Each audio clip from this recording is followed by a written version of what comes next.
Praise the lord.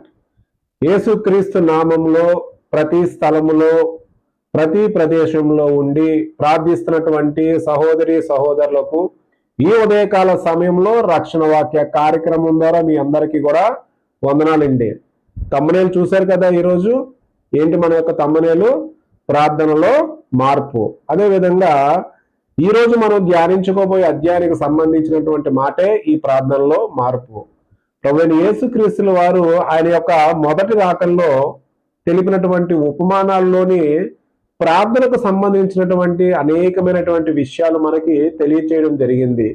మరి అదే విషయాలు మరి ముఖ్యంగా మన ప్రార్థనా జీవితాన్ని ఎందుకు కలిగి ఉండాలి, ప్రార్థన మనకి క్రైస్తవులుగా మనం ప్రార్థిస్తున్నప్పుడు మన ప్రార్థన ఆరాధన ఏ విధంగా ఉన్నది, మన ప్రార్థనలో మన విజ్ఞాపనలు ఏ విధంగా ఉన్నవి అనే విషయాలను మనం ఒకసారి పరిశీలించుకున్నట్టయితే, మరి లూకా సువార్తలో 18వ అధ్యాయంలో నేటి దినము మనం ధ్యానించుకోబోయేటువంటి అంశమే ఈ యొక్క ప్రార్థనలో మార్పు. ప్రార్థనలో మార్పు ఎందుకు కలగాలి అనేది క్లుప్తంగా ప్రభువైన యేసుక్రీస్తుల వారు ఉపమాన రీతిగా ఈ యొక్క అధ్యాయంలో శిష్యులకు తెలియచేయడం జరిగింది. ప్రియమైన క్రైస్తవ సహోదరి సహోదరులారా, ఏంటి ప్రార్థనలో మార్పు అనగా, మనము దేవుని చేత తండ్రి చేత ఆశీర్వదించబడి ప్రభువైన యేసుక్రీస్తుల వారి చేత రక్షణ పొంది పరిశుద్ధ ఆత్మ ద్వారా మనము నిత్యము కూడా సహాయము పొందుతున్నప్పటికీ కూడా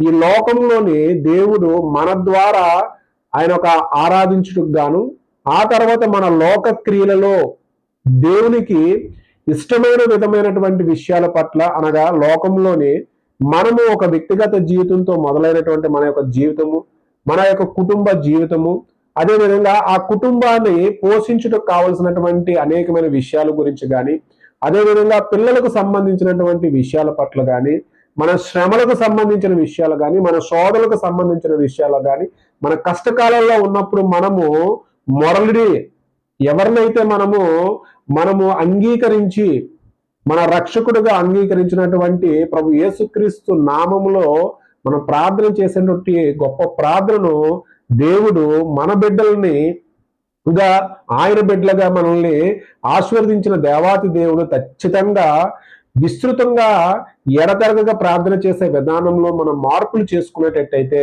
ఖచ్చితంగా దేవుడు మనకి మంచి ఫలాలు ఇచ్చే అవకాశం ఉంటుంది. ప్రియమైన క్రైస్తవ సహోదరి సహోదరులారా, మరి ఇట్టి ప్రార్థన మనము విశ్వాసముతోని మన ప్రార్థన ఎడల నమ్మకము ఉండి నిరీక్షణ కలిగి ఉండి మనము చాలా భక్తితో భయముతో దేవుని ఎడల ప్రార్థనా జీవితాన్ని మనం కలిగి ఉన్నట్టయితే దేవుడి దగ్గర నుంచి మనకి సమాధానము పొంది మనము మన క్రియలలో సమాధాన పడే వారంగా మనం ఉంటాం. చూద్దాం ఈరోజు మరి లూకా సువార్తలో ఈ యొక్క అధ్యాయంలో పొందపరిచినటువంటి 43 వచనాలలో మనము ప్రార్థనా జీవితానికి సంబంధించి దేవుడు చెప్పినటువంటి మంచి ఉపమానాల్లో ఈ రోజు ఒక ఉపమానాన్ని మనము ధ్యానించుకుందాము. బైబిల్ ఉన్న ప్రతి ఒక్కరూ ఒకసారి ఈ యొక్క ఉపమానాన్ని మనం చూసినట్టయితే 18వ అధ్యాయము 1వ వచనం నుంచి చదువుకుంటే, వారు విసుకక నిత్యము ప్రార్థన చేయుచుండవలనకు ఆయన వారితో ఈ ఉపమానము చెప్పెను. దేవునికి భయపడకియు మనుషులను లక్ష్య పెట్టకియు నుండు ఒక న్యాయాధిపతి ఒక పట్టణంలో ఉండెను. ఆ పట్టణంలో ఒక విధవరాలు ఉండెను. ఆమె అతని యొద్ద తరచుగా వచ్చి నా ప్రతివాదికి నాకును న్యాయము తీర్చుమని అడుగుచూ వచ్చును గాని అతడు న్యాయము తీర్చుమని అడుగుచూ వచ్చును గాని అతడు కొంతకాలము ఒప్పకపోయెను. తరువాత అతడు, నేను దేవునికి భయపడకయు మనుషులను లక్ష్య పెట్టకు ఉండినను ఈ విధవరాలు నన్ను తొందర పెట్టుచున్నది గనక ఆమె మాట మాటికి వచ్చి గోజాడుకున్నట్లు ఆమెకు న్యాయము తీర్చునని తనలో తాను అనుకునను. మరియు ప్రభు ఇట్లనను, అంటే ఎవరండి? ప్రభు యేసుక్రీస్తుల వారు ఇట్లు అనను. ఏమన్నారట? అన్యాయుడైన న్యాయాధిపతి చెప్పిన మాట వినుడి.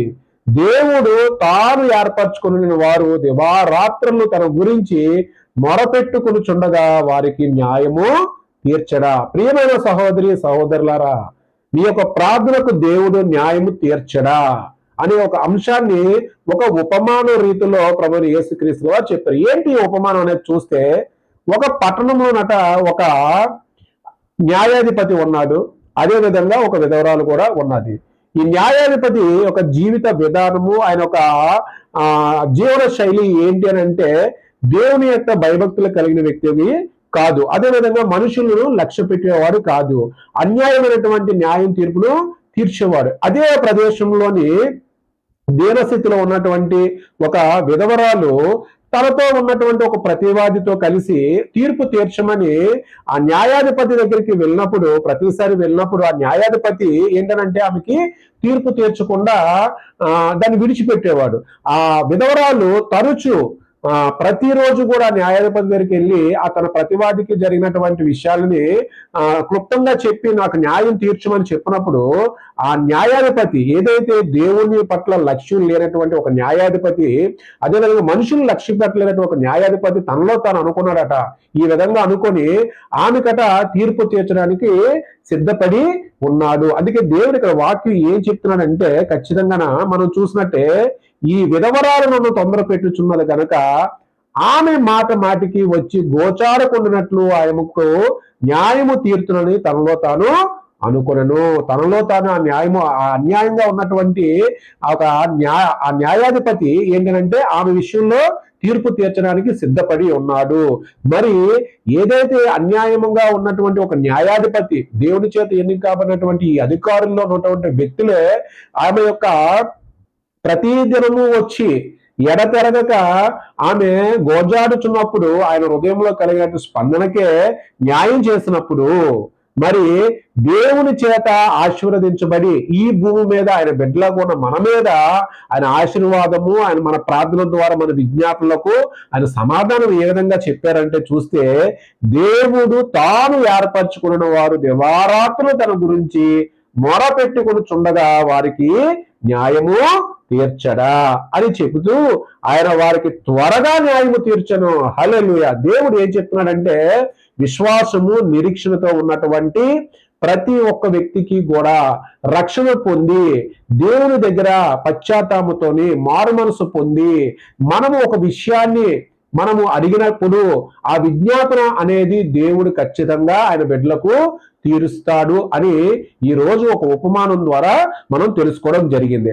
మరి అదే రీతిగా ఈ యొక్క అధ్యాయంలో మనం చూసినట్టయితే 18వ అధ్యాయం మొత్తం అంతా కూడా 2 ఉపమానాలు మన యొక్క ప్రార్థనా జీవితం ఏ విధంగా ఉండాలనేది, ఆ తర్వాత చూసినట్టయితే మనము నిత్య జీవం పొందడానికి మనం చేయాల్సినటువంటి మన ప్రార్థనా విషయాలు, మన విశ్వాసము ఏ విధంగా ఉండాలి, మనం దేనిని విడిచిపెట్టాలి, మరి అదే విధంగాన ప్రభువైన యేసుక్రీస్తుల వారి యొక్క నిర్గమం గురించి చెప్పడం జరిగింది.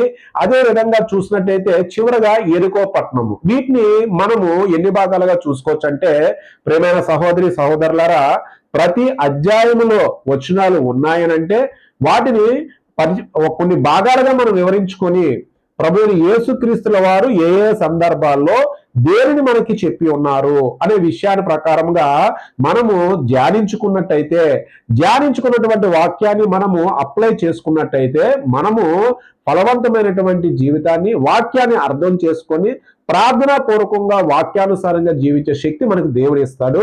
ప్రియమైన క్రైస్తవ సహోదరి సహోదరులారా, మరి ఈ విధంగా చూసుకుంటే 1 నుంచి 8 అధ్యాయాల్లో మనం చూసుకుంటే ఇప్పుడు ఏదైతే మనం మాట్లాడుకున్నామో ప్రార్థనలో మార్పు రావాలి, ఎడతెరగగా ప్రార్థన చేయాలి అనే ఏదైతే విధవరాలు ఏ విధంగా పట్టువదలని విధవరాల యొక్క ఉపమానం, ప్రార్థనా జీవితంలో ఆమె యొక్క ఉపమానం గురించి చెప్పడం జరిగింది.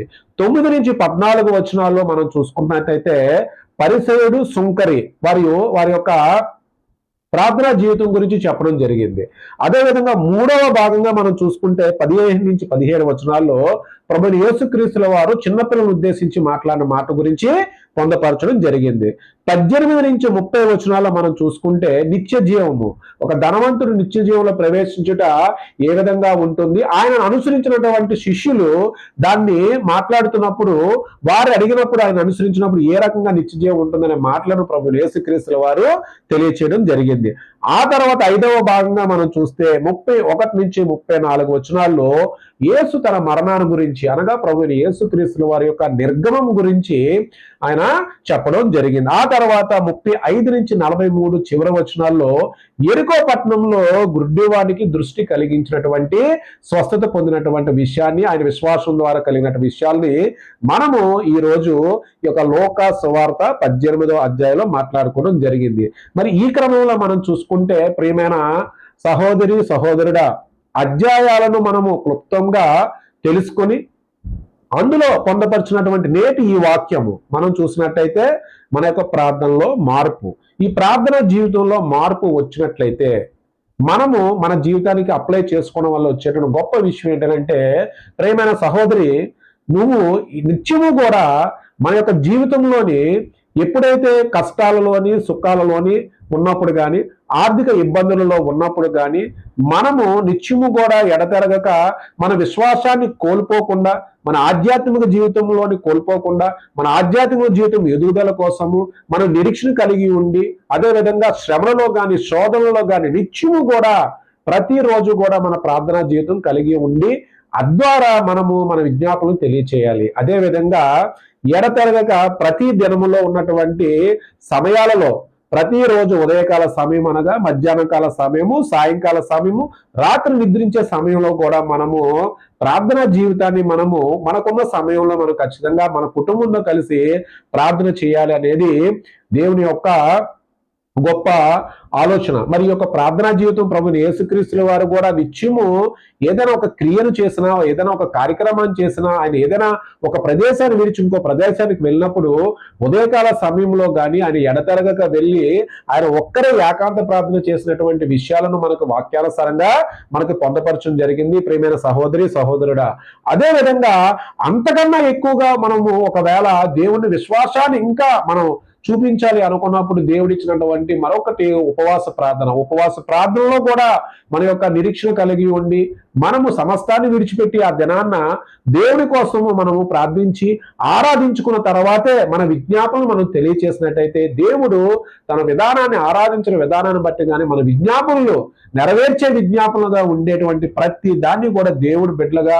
మనం ఆశీర్వదించి మన జీవితాల్లో అట్నే ఫలింపచేస్తారు. మరి ఈ రోజు మనము ధ్యానించుకున్నటువంటి ఈ యొక్క ప్రార్థనలో మార్పు అనే ఒక అంశము లోకా సువార్త 18వ అధ్యాయంలోని మాట్లాడుకున్న ప్రతి మాటని మనము మన యొక్క జీవితానికి అప్లై చేసుకునే విధంగా ఉండాలని మనం ప్రార్థించుకుందాం. తలలు వంచుకున్నట్టయితే మనం అందరం కలిసి ఈ యొక్క అధ్యాయం ద్వారా దీన్ని ప్రార్థించుకొని మనం మన జీవితానికి అప్లై చేసుకుందాం.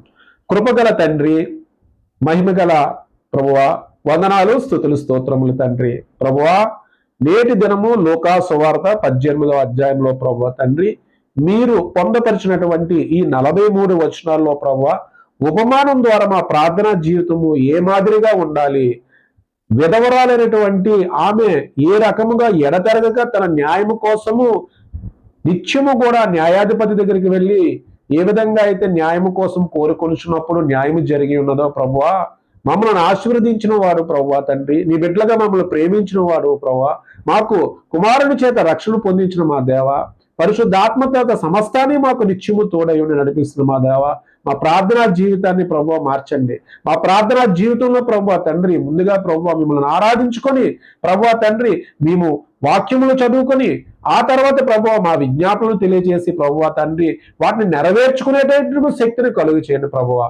వాటి ఎడల ప్రభువా తండ్రి మేము ఒకవేళ ఆమోదయోగ్యం కానిటువంటి ఒకవేళ మా యొక్క విజ్ఞాపనలు ఏమైనా ఉన్నట్లయితే ప్రభువా మా జీవితానికి ప్రభువా తండ్రి ఉపయోగపడేటువంటి విషయాలను సమస్తమును ఇచ్చేవాడు ప్రభువా, మా హృదయములు ఎరిగిన వాడు, మా ప్రార్థన ద్వారా ప్రభువా తండ్రి ప్రభువా మా చెక్ లిస్ట్ కాకుండా ప్రభువా తండ్రి మీ దగ్గర మేము ఏమీ పెట్టకుండా ప్రభువా సమస్తాన్ని మాకు ఇచ్చేవాడు ప్రభువా తండ్రి.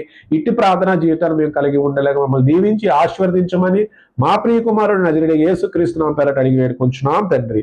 పరలోకమున్న మా తండ్రి, నీ నామం పరిశుద్ధపరచబడును గాక, నీ రాజ్యము వచ్చును గాక, నీ చిత్తము పరలోకమందు నెరవేరబడి ఉన్నట్టు భూమి అందు నెరవేరబడును గాక. నేడు మా అనుదిన ఆహారములు మాకు దయచేయండి, మా ఎడల అపరాధములు చేసిన వారిని మేము క్షమించి ఉన్న ప్రకారముగా తండ్రి మా అపరాధములు క్షమించును. దుష్టుల నుంచి, శోధల నుంచి, కీడు నుంచి తప్పించండి ప్రభువా. రాజ్యము, శక్తి, మహిమ నిరంతరము నీవై ఉన్నవి తండ్రి. ఆమేన్, ఆమేన్, ఆమేన్. ప్రియమైన క్రైస్తవ సహోదరి సహోదరులారా, మీ అందరికీ కూడా వందనాలు. మరి ప్రార్థనలో మార్పు చెందాలి, మన జీవితాలు, అదేవిధంగా మన యొక్క లోక మార్గంలో మన ప్రణాళికలు అన్నీ కూడా దేవుని చిత్తానుసారంగా జరగాలి అని అంటే ఖచ్చితంగా మన ప్రార్థనలో ఎడతెరగక విశ్వాసముతో మనం ప్రార్థించుకోవాలనేది దేవుని యొక్క గొప్ప సంకల్పము. మరి అందరికీ కూడా మరొకసారి వందనాలు. God bless you.